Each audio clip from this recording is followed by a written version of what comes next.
building a creative business plan that you can refer back to and build on continuously. What many of us tend to do is start with the how. How am I going to make my business successful? How is this going to happen and work? But what we actually want to do is start with the why. Why does my business have value in the market? Why do I think it's a necessity that my business does this? And what is it that my business specifically does? So, let's start delving into your reasons why you started this business.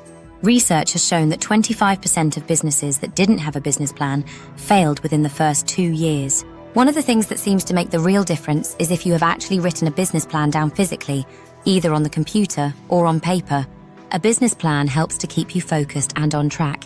If you are not tracking that you are hitting your milestones, reaching your goals, and achieving what you set out to do, then what is to stop the business from getting bogged down by the mundane, treading water, or fizzing out? Mind mapping is a really good way of getting down a roadmap of what you're trying to achieve, a loose structure, which you can then use to create a more detailed business plan. Include things like monetary targets, how many users or clients you are going to need to get there, profit and loss forecasts, especially if you're selling products, and work out what your hourly rate needs to be if you are the product and you are selling your time.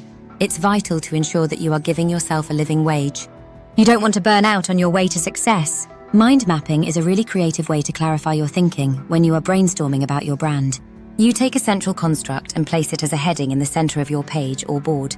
You start by putting the title in a central bubble, then use spider legs coming off the title to any subcategory of thought that is related to it.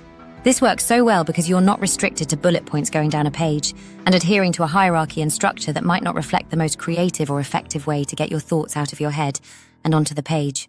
By the time you've gotten all of your ideas relating to the central bubble concept out, you can take all these things that are around the edge of the page and start putting them into lists and expanding on them, giving them their own headings and delving even deeper. Working on your why and all of its ever-growing spider legs of subcategories will help you structure your thoughts. You are creating different categories and they're going to start to become like the pages of your website.